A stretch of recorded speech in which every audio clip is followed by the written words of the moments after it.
Right. Hello, and welcome to the first of many podcasts brought to you by LetHub, where we take a deep dive into the prop tech industry and the rental housing industry. In this episode, we will discuss growth strategies for early stage property management companies and discuss the impact of eviction moratoriums. Let's get into our conversation today. I'm Grace, Customer Success Specialist at LetHub. Joining me today is Brad Holtzman, the owner of Green Oak Property Management. Brad, how are you doing today? Good, Grace. How are you? Thanks for having me. Appreciate I'm it. great. Yeah, this is going to be awesome. I'm super excited about this chat today. Well, I think we can just get right into it. The first question I have for you is just, do you mind telling me a little bit about yourself and what Green Oak Property Management is all about?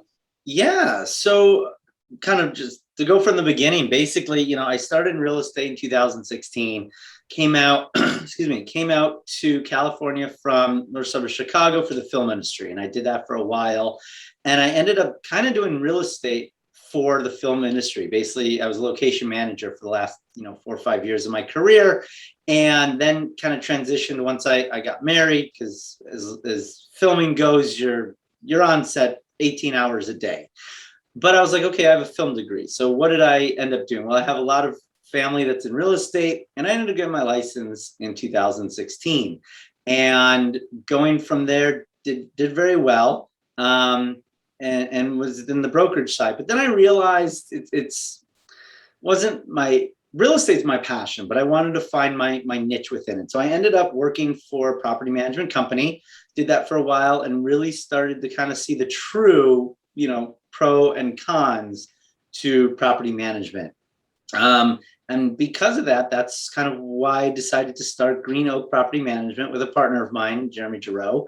And so together we founded it back in February of 2020, right at the beginning of the pandemic, which had its challenges. We didn't say, hey, guess what, let's start this, and boom, and then COVID kind of hit. So that's kind of the basis of it and kind of where we started.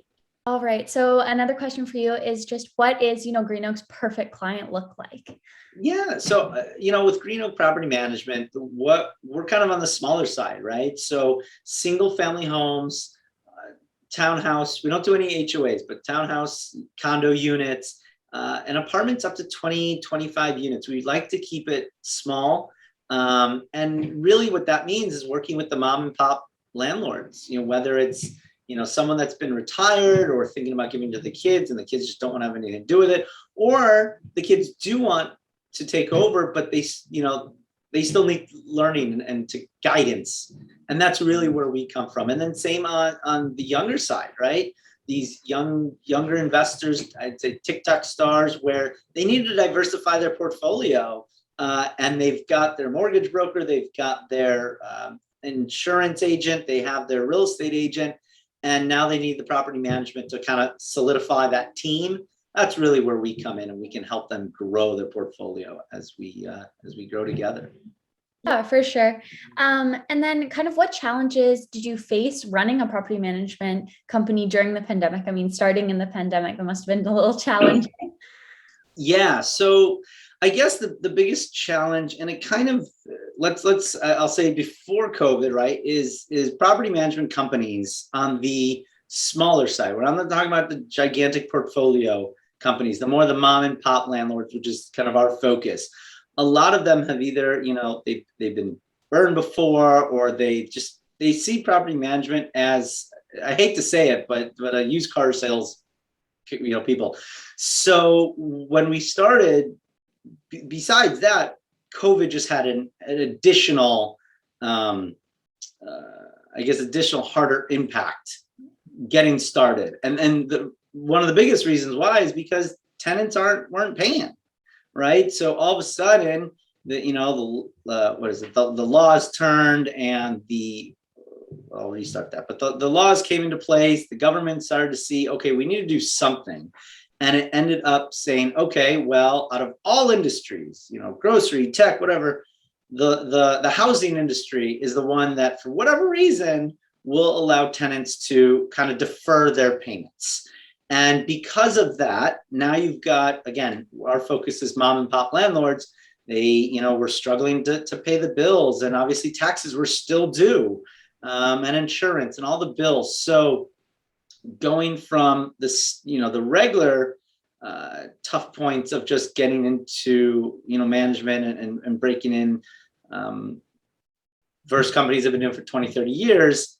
This was just the cherry on top, I guess I would say, to really get into the industry. Yeah, for sure. And then in that, I'm sure you had to gain, landlords' trust and like bringing them on. So what kind of strategies did you use surrounding that?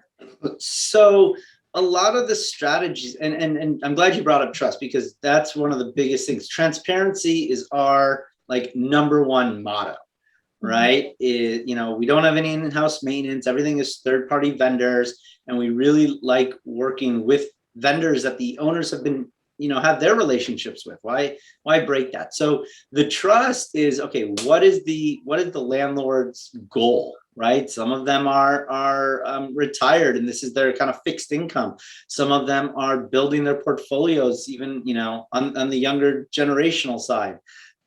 So it's building that trust, getting to know them and what they're going for, and then bringing in the strategies of, okay, how can we increase your bottom line? How can we help, turn around the property to even just having the tenants, or I like to use the word residents, but even having the residents come up with some sort of payment plan. So there's at least something that, and we all get it. Look, when COVID hit, people really did lose their jobs, and there's legitimacy. One of my properties, I had one of my tenants that he lost his job and he couldn't even pay rent. And, he went through the application process, and finally, what are we in, 18 months later, I'm now, slowly receiving the money that the government said that they would pay. But going back, it's building the trust, and then just having trust is the number one thing. But I guess more so than that, it's not just trust with the landlords, it's getting trust with the residents and the tenants. And the way that the analogy I always like to use is that we're kind of like the median in the freeway. You've got landlords flying down on one side of the road, and the tenants flying down on the other. And so our job is to try and mitigate the difference between them. Landlords like, okay, we need our money, and it's a business. And the tenants are like, well, yeah, it's a business, so you must have so much money. But it's their home, right? It's the resident's home and the landlord's business. So how do you take those two different dynamics and try and slowly bring them together as much as possible? And I think that is one of our biggest strategies that we try to implement when discussing with our clientele and potential clients.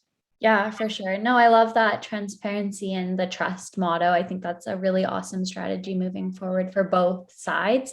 And, speaking of that mediator position, or the median, and landlords trust, what was the eviction moratorium situation in LA where you guys are located? And, how did you guys address alongside it? Right. So for us, being in the city of Los Angeles is kind of what's the word I'm looking? Well, it's a three-step process, because not only are you having to deal with the city of Los Angeles, you're dealing with the county of Los Angeles, and also the state of California. And starting from as we said, the city of Los Angeles and going out, it's the most stringent, and then it gets less stringent, or leniency, I guess is the word I'm looking for, more lenience. And so with the states, they came out, and there was, and off the top of my head, I don't remember the dates, but there was like from March 2020 to like August 31st was like, there's the first period, and then there was a transitional period and all that. And so the state had that.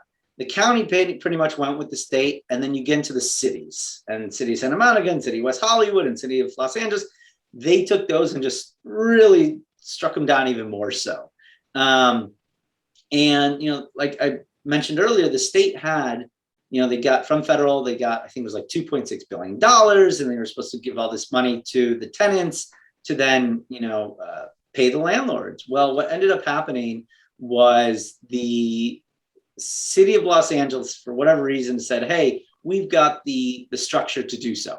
And so we're going to take everyone that's in the city of Los Angeles and they can apply. Well, within like, I don't know, it was a month or two, the whole system just kind of shut down. People couldn't apply anymore. Part of the new law, I think they change all the time. So I think it was AB 832, double check that, that in order for the owners to be able to receive the money or even try and evict once this was all over, if they were still owed money, they had to apply. Well, how can you apply when the whole system's down? So it was just things like that that just kept happening, and obviously they extended it. And I know this, the Mayor Garcetti right now is basically, he stated that even once the moratorium ends, we can't increase rents for up to a year. So there's just all these things that just kind of keep kicking the can down the road is the way that I like to put it. Yeah. And that's going to get very difficult. I mean, yes, maybe it does things right now where it's like, okay, cool. There's, obviously LA has a whole bunch of homeless issues and that's all political stuff. But at the end of the day, how can we solve the problem as quick as possible on both sides? Yeah. Oh, I thought that was awesome. I think also to just like pull into that, what strategies did Green Oak use in handling the eviction moratorium? Yeah, so one of the bigger ones is what we would call is the buyout. And if you've got a tenant, because at the end of the day, the tenants they don't want to deal with a landlord that like isn't able to take care of the repairs. And it's a catch-22 at the end of the day, right? So you've got repairs that need to be made, there's some leak or whatever, and the landlords, they do have to take care of it. It's part of the law. You can't just have, it's going to make your property have more damage. But when you don't have any money or you don't have any money coming in and you're living off of that, or the building account doesn't have the money, what do you do? So there have been some of our clients that have been, worked with the tenants and they ended up doing a buyout. And, it's great for the tenants. It's great for the owners too in the long run. In the short run, it definitely hurts the pocketbook. But as soon as the tenant and the resident is out, you can clean up that unit, and now you can rent it out for market rent. I mean, that tenant could have been living there for 3-4 years and way down in rent. A lot of mom and pop landlords, they feel that when they have a good tenant, they don't want to raise rent. The tenant's been doing so well. But at the end of the day, another thing I always say is like, you can't be friends with tenants and residents. You can be friendly, and we definitely want to be friendly. And it's a symbiotic relationship. That's really what it comes down to. But again, when things like this happen, which very rarely do, but if you haven't raised rents in 4 or 5 years, you're way under market. Inflation keeps going up. Prices, as we've seen, are just crazy right now. So once you have a clean unit, you now can rent it out for market rent. That's number one. But number two is, especially with COVID and everything, it's going to get a lot more strict in the requirements of what landlords are looking for. I mean, right now we've got a couple vacancies that we're leasing on. There's still people looking, but again, now we're looking at, before it was like, okay, maybe a minimum of 620 to 640 credit score with a guarantor. Now it's like, no guarantor. We don't care about the guarantor. We need a 700. You need 3 to 4 times income. So it's just getting a lot more tight, which at the end of the day is not great for tenants that don't have that. But going back quickly, basically to the buyout, that was one of our bigger strategies if the owners can afford it. Not all owners can. Yeah. But that was a strong strategy. It was a strong strategy because it definitely helped both the tenant, because now, okay, it's one thing to, let's say take $5,000 or $10,000 and have to go find another apartment in Los Angeles. That's not really going to work too well, because where you're living, where are you going to find it? That's the whole thing of California prices in general. However, if a tenant, hey, they happen to get a new job out of state, or they were moving back home, or, obviously they don't have to go back to work and it's all, online, then they can now move out of LA, take the money and go somewhere and live like a king, or queen. So that's really where the buyout strategy worked the best. Yeah. And I think, it just really shows that you guys are there for that, like, two-way communication. You're communicating to both sides and being that mediator. Again, just referring back to that point, I think that's a really awesome position that you guys have been able to take on during the pandemic, because it's been challenging. But yeah, to bring into the pandemic, I guess, how has Green Oak navigated through COVID-19, in terms of adopting technology and automation along the way?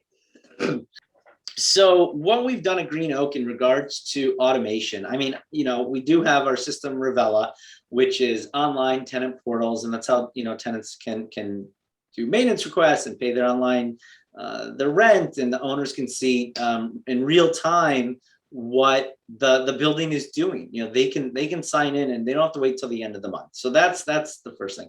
In regards to the leasing, and that's kind of where LedHub comes into play, it's streamlining the whole process of, okay, we put a property on the market, we get a whole bunch of applicants or potential applicants that want to see it, and now we have to do the showing. So it's just kind of streamlined that whole process, where it's automated emails going, thank you for your inquiry, we're having a showing at this time, or what times and dates work for you. And I do know that there is the whole lockbox kind of situation out there.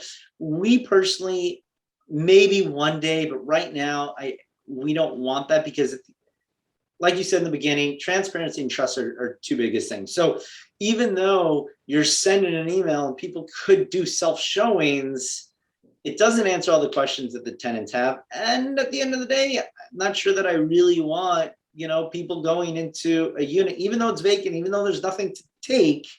You don't know who's going there.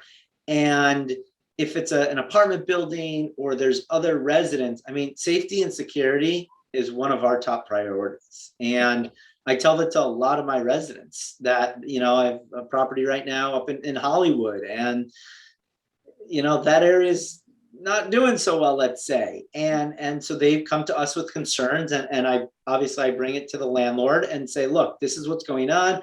I really believe that we need to take care of our clientele, our residents, because at the end of the day, again, it's their home, they're the ones living there. Yes, it is the owner's building, it is their property, and that's why we kind of have multiple hats on, because one, it's looking out for the property, keeping the bottom line always in our back of our mind and the goal of the owner. But at the same time, if you don't have any tenants, or if you've got a vacant building, you're not making any money.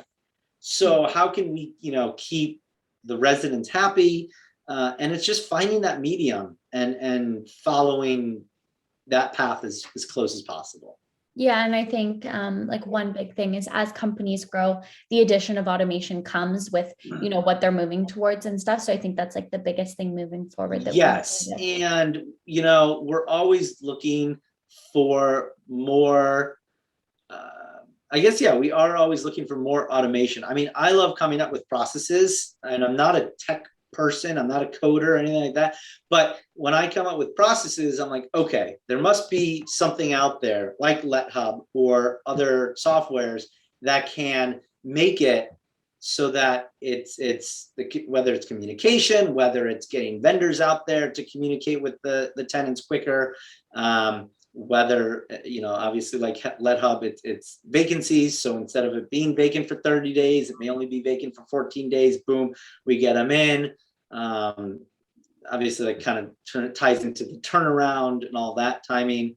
Automation is great. I love it. If there's more ways that we can implement systems and processes so that not only are we growing, but it helps our clients and our residents, again, feel more safe, more secure, and that they know that they're not just having to call a phone number hope someone gets back to them. They don't even, if they have a property manager, that property manager's got so many properties and they're calling the secretary and it's much easier and simpler to make everything run smooth, basically. Yeah, I mean, it just optimizes that opportunity for portfolio growth, like moving forward, which I think is just such a huge and awesome opportunity. Well, I mean, it's been an amazing pleasure being able to chat with you today, Brad. But before you go, I would just like to see if you could let listeners know where they can connect with you guys best. Yeah, of course. So our website is www.greenoakpropertymanagement.com. Our phone number business line is 323-992-6130. You can reach us anytime. And also my email is brad@greenoakmgmt.com. Would love to be able to answer any questions. We call free consultation. We're not attorneys, but yeah, we do free consultation just to see what we could do to help out with your property, whether from financials, to helping out with tenants and making sure the money's coming in. Well, that's awesome. Well, thank you so much for joining me today. You can visit our website at www.lethub.co/podcast to access all of the videos, transcripts, and recordings for this episode. You'll also be able to find it on all of our social medias, Green Oak and ours, moving forward. Well, thank you, Brad. That was awesome to chat with you today. Thank you.